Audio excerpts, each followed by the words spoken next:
Assalamualaikum warahmatullahi wabarakatuh.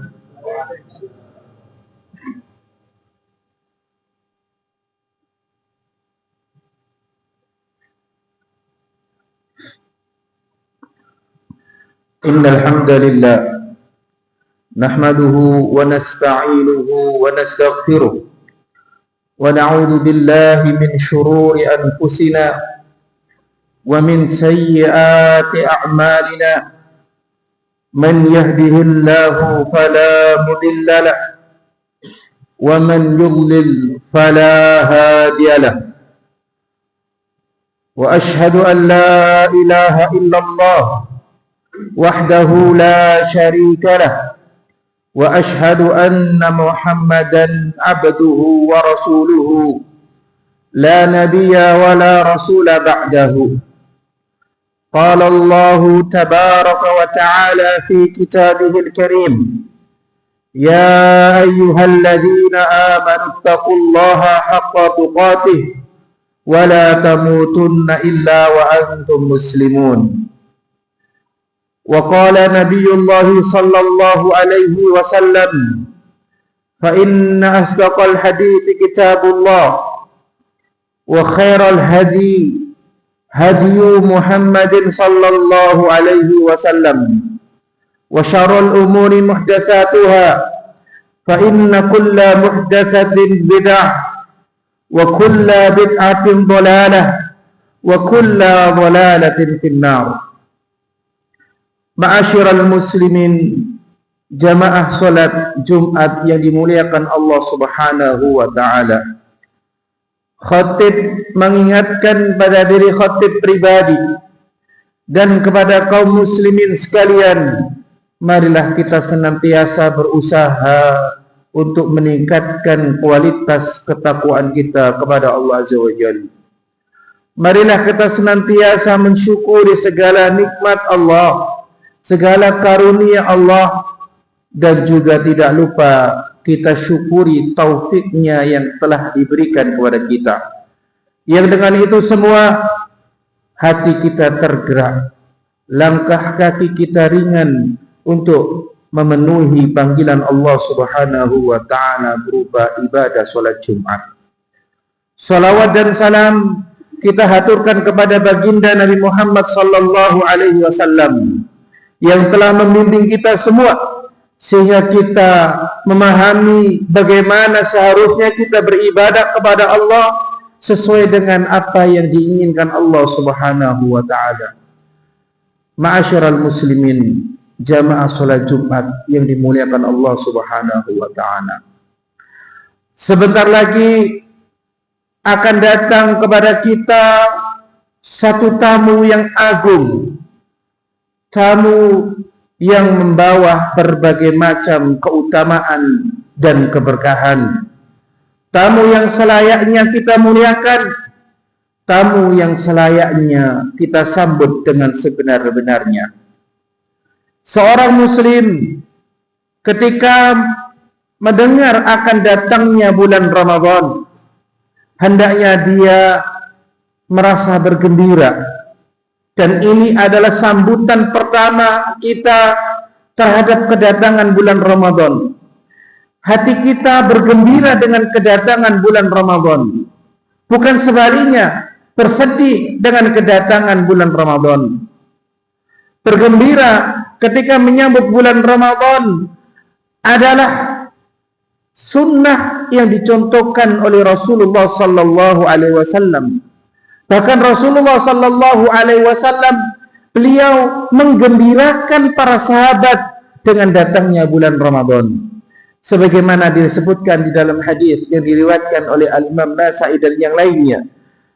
Qala Rasulullah sallallahu alaihi wasallam, yubashshiru ashabahu fi syahri Ramadan. Rasulullah sallallahu alaihi wasallam berkata dengan maksud mengembirakan, mengkabarkan dengan kabar yang baik kepada para sahabat mereka, para sahabat beliau. Beliau mengatakan, qad ja'akum syahrul Ramadan, telah datang kepada kalian bulan Ramadan, syahrun mubarak, bulan yang dipenuhi berkah. Iftaradallahu alaikum siyamahu. Allah Subhanahu wa ta'ala mewajibkan bagi kalian puasa. Yuftahu fihi abwabul jannah. Pada bulan Ramadan pintu-pintu surga dibuka oleh Allah. Wa yughlaqu fihi abwabul jahim. Dan pada bulan Ramadan pintu-pintu neraka jahim ditutup oleh Allah Ta'ala. Wa tughallu fihi syayatin. Pada bulan Ramadan syaitan-syaitan dibelenggu. Fihi lailatun khairun min alfi syahrin. Pada bulan Ramadan terdapat satu malam yang lebih baik dari 1000 bulan. Man hurrima khairaha faqad hurrima. Siapa yang diharamkan dari kebaikan malam itu, maka hakikatnya dia telah diharamkan dari segala kebaikan. Inilah ma'asyiral muslimin, sidang sholat Jumat yang dimuliakan Allah Subhanahu wa ta'ala. Dalil akan bolehnya bagi kita semua untuk bergembira dengan bulan Ramadan. Dalil akan bolehnya kita untuk menggembirakan saudara-saudara kita dengan kedatangan bulan Ramadan. Kita ingatkan mereka bahwasanya bulan Ramadan telah datang. Kemudian hal yang selanjutnya yang hendaknya dilakukan oleh setiap muslim untuk menyambut bulan Ramadan adalah kathratul istighfari wa taubati ilallah. Memperbanyak istighfar dan bertaubat kepada Allah Subhanahu wa ta'ala. Kita adalah hamba Allah Azza wa Jalla yang tidak terlepas dari perbuatan salah maupun dosa. Karena Rasul sallallahu alaihi wasallam telah menerangkan, kullu bani Adam qatta'un wa khairul qatta'ina tawwabun. Sesungguhnya anak Adam banyak melakukan kesalahan, dan sebaik-baik orang yang melakukan kesalahan adalah mereka yang bertaubat kepada Allah Azza wa Jalla. Kenapa kita harus mempersiapkan diri kita dengan taubat dan istighfar kepada Allah sebelum kita masuk ke dalam bulan Ramadan? Karena dosa-dosa yang kita lakukan yang belum kita mintakan ampun kepada Allah, kemaksiatan yang kita kerjakan yang kita belum bertaubat darinya, dosa-dosa itulah yang nanti akan mengikat kaki kita, memberatkan diri kita dari melakukan ketaatan dan ibadah-ibadah selama bulan Ramadan. Allah Subhanahu wa ta'ala berfirman, fi qulubihim maradun fazadahumullahu marada. Di hati-hati mereka ada penyakit, maka Allah semakin tambahkan penyakit pada hati mereka. Mengapa Allah Subhanahu wa ta'ala semakin menambahkan penyakit pada hati seseorang? Jawabannya, karena di hati tersebut sudah ada penyakit. Karena dosa akan melahirkan dosa-dosa yang lainnya manakala dia tidak ditaubati. Sebagaimana ketaatan akan melahirkan ketaatan-ketaatan yang lainnya. Terlebih ada penjelasan dari Al-Imam Al-Hasan Al-Basri rahimahullah ta'ala. Datang kepada beliau seorang laki-laki yang mengatakan, inni ubitu mu'afan wa ahabbu qiyamal lail wa u'idtu tahuri fama bali la aqumu lail wa la astayqidu li ada'i salatil lail. Aku di malam harinya dalam keadaan sehat. Wa uhibbu qiyamal lail, dan aku berkeinginan untuk melaksanakan sholat malam. Wa u'iddu tahuri, aku pun telah menyiapkan air yang akan aku gunakan untuk bersuci. Fama bali la aqumu lail, lantas mengapa aku tidak bisa bangun malam? Limadha la astayqidu li ada'i sholati lail, kenapa aku tidak bisa bangun untuk melaksanakan sholat malam? Maka Al-Hasan Al-Basri rahimahullah ta'ala mengatakan, dunubuka qayyadatka, dunubuka kal habli tarbituka, fala taqwa ala taharrukin. Dosamu telah mengikatmu. Dosamu ibarat al-habl, tali yang mengikatmu, yang membelenggumu. Fala taqwa ala taharruk, sehingga engkau tidak mampu untuk bergerak. Inilah efek yang ditimbulkan oleh sebuah dosa. Dan yang celaka adalah kita tidak menganggap bahwasanya itu adalah efek. Kita tidak pernah menganggap malas dalam melaksanakan ketaatan adalah efek dari dosa yang kita kerjakan. Kita tidak pernah menganggap bahwasanya malas dan enggan melaksanakan ketaatan adalah hukuman dari Allah Azza wa Jalla. Kita tidak pernah menganggapnya hal demikian. Sehingga apa yang terjadi? Dosa-dosa yang kita kerjakan menumpuk dan menumpuk. Padahal secara nyata dosa itu telah menghalangi kita semua dari ketaatan kepada Allah Subhanahu wa taala. Sehingga agar kita bisa maksimal di bulan Ramadan nanti, maksimal di dalam melaksanakan ketaatan, maksimal dalam melaksanakan ibadah-ibadah, baik ibadah sunnah, terlebih ibadah wajib, hendaknya kita memohon ampun kepada Allah Subhanahu wa taala, agar Allah Subhanahu wa taala membebaskan kita dari perbuatan dosa yang membelenggu kita dari ketaatan kepadanya. Kemudian persiapan yang ketiga yang hendaknya dilakukan oleh seorang muslim adalah al-ilmu. Mengilmui tentang Ramadan dan mengilmui tentang ibadah-ibadah di bulan Ramadan. Al-Imam Al-Bukhari rahimahullahu ta'ala beliau mengatakan, babun al-ilmu qabla al-qawli wal amal. Bab ilmu sebelum berbicara dan sebelum beramal. Kita ditakdirkan oleh Allah Subhanahu wa taala sebagai seorang muslim, sebagai seorang yang beragama Islam. Dan ketahuilah ma'asyiral muslimin, Islam adalah agama yang dibangun di atas dasar ilmu.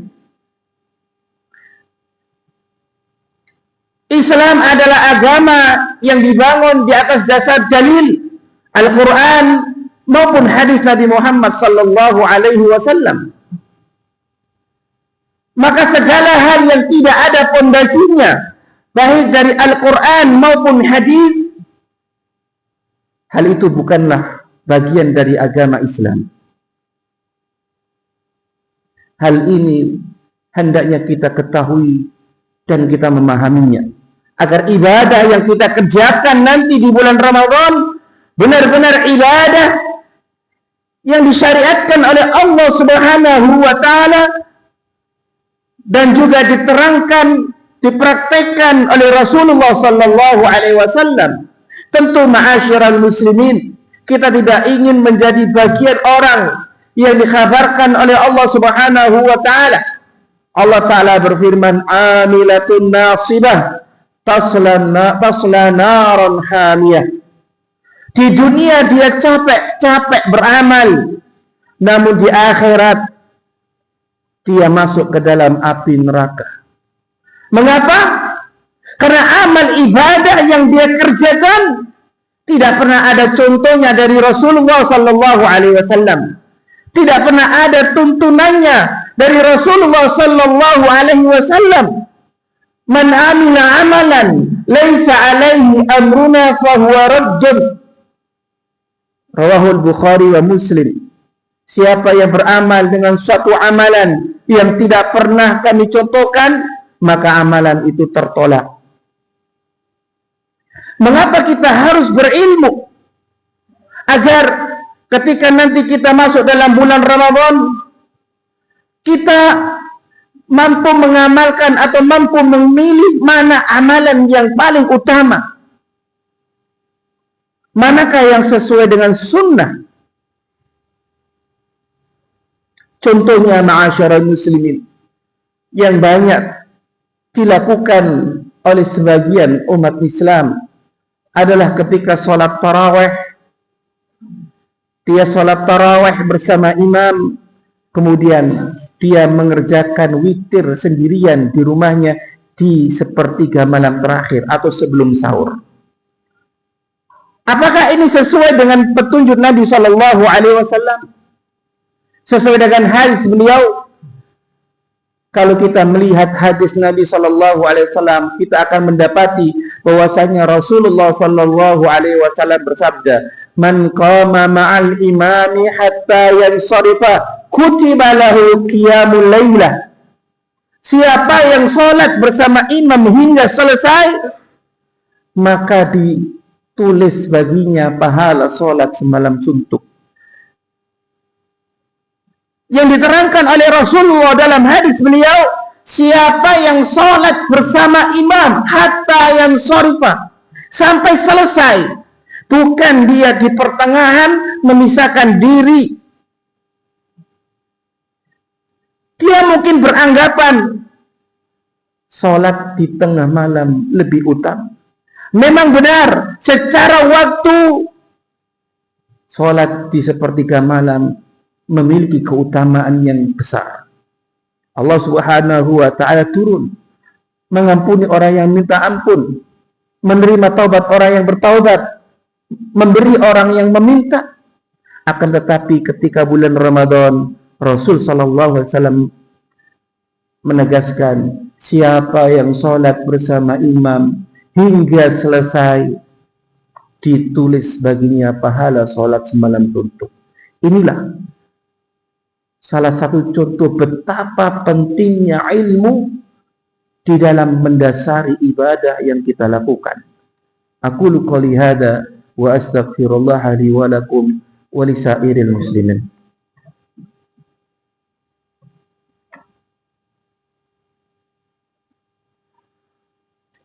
Alhamdulillah wassalatu wassalamu ala Rasulillah wa ala alihi wa sahbihi wa man walah. Wala haula wala quwata illa billah. Kemudian hal selanjutnya yang hendaknya kita persiapkan ketika untuk menyambut bulan Ramadan adalah memunculkan al-azm pada diri kita. Keinginan yang kuat untuk memaksimalkan bulan Ramadan, terutama hal-hal yang bersifat wajib. Jangan sampai ditinggalkan. Salat wajib jangan ditinggalkan. Terlebih seorang laki-laki, salat wajib di masjid hukumnya wajib. Puasa Ramadan jangan sekali-kali ditinggalkan, kecuali jika memang ada udzur yang dibenarkan oleh syariat. Karena orang yang mampu untuk puasa Ramadan, kemudian dia sengaja tidak puasa Ramadan, tidak ada qadha baginya. Tidak bisa dibayar puasa tersebut, karena memang dia telah menyengaja meninggalkan kewajiban. Berbeda dengan seseorang yang tidak berpuasa Ramadan karena sakit hingga tidak kuat, karena safar hingga letih. Maka orang ini mengganti puasa Ramadannya di luar Ramadan. Adapun bagi siapa yang dengan sengaja tidak berpuasa Ramadan, maka tidak ada qadha baginya. Kemudian orang yang dengan sengaja tidak berpuasa di bulan Ramadan, meskipun hanya 1 hari saja, dia tidak mendapatkan keutamaan dari hadis Rasul sallallahu alaihi wasallam, "Man shoma ramadhana imanan wa ihtisaban, ghufira lahu ma taqaddama min dzambi." Siapa yang puasa Ramadan karena iman dan mengharap pahala, maka diampuni dosanya yang telah lalu. Maksud dari man shoma ramadhana adalah man shoma syahran kamilan. siapa yang puasa Ramadan sebulan penuh, kemudian ibadah-ibadah yang bersifat sunnah, hendaknya ada azam, keinginan bagi kita untuk melaksanakannya. Salat tarawih jangan sekali-kali ditinggalkan, karena sekali saja kita tinggalkan, kita tidak bisa mendapatkan fadilah yang disebutkan oleh Rasulullah sallallahu alaihi wasallam. Man qama ramadhana imanan wa ihtisaban ghufira lahu ma taqaddama min dzambi. Siapa yang berdiri salat tarawih di bulan Ramadan karena iman dan mengharap pahala, maka akan diampuni dosanya yang telah lalu. Maksudnya adalah sebulan penuh salat. Kemudian di antaranya adalah bersedekah dan memberi makan buka puasa bagi orang yang berpuasa. Jangan sampai dari awal niat kita hanya menjadi orang yang mendapatkan bantuan makanan berbuka puasa, menikmati hidangan buka puasa dari orang lain. Jangan. Hendaknya kita menjadi orang yang ikut serta memberi makan orang yang berbuka puasa. Meskipun hanya 1 hari, 2 hari, 3 hari, sebatas kemampuan kita. Adapun setiap 1 bulan penuh, kita merasa enak karena tidak keluar uang untuk hidangan berbuka, menghemat dari sisi ekonomi. Memang mungkin dari sisi ekonomi lebih hemat, tapi kita rugi karena Ramadan hanya datang setahun sekali. Allah siapkan ladang pahala, tapi kita tidak berusaha untuk menanamnya. Baca Al-Quran jangan tinggalkan. Buat target, harus khatam. Kalau bisa lebih dari 1 kali. Namun jika memang karena kesibukan, karena kegiatan yang tidak bisa untuk ditunda, minimal khatam 1 kali. Dan Ramadan adalah barometer seseorang di dalam melaksanakan ibadah. Seseorang yang menyia-nyiakan ibadah di bulan Ramadan, maka di luar Ramadan dia akan lebih menyia-nyiakan. Seseorang yang selama bulan Ramadan tidak pernah sekali membaca Al-Quran, insya Allah orang ini di luar Ramadan pun tidak akan baca Al-Quran. Mengapa? Karena waktu yang mulia, musim yang penuh berkah dia sia-siakan. Tentu musim-musim yang biasa lebih akan dia sia-siakan. Innallaha wa malaikatahu yusholluna 'alan nabi ya ayyuhalladzina amanu shallu 'alaihi wa sallimu taslima. Rabbana la tuzigh qulubana ba'da idh hadaitana wa hab lana min ladunka rahmah innaka antal wahhab. Allahumma arinal haqqa haqqan warzuqna ittiba'ah wa arinal batila batila warzuqna ijtinabah wa aqimus shalah.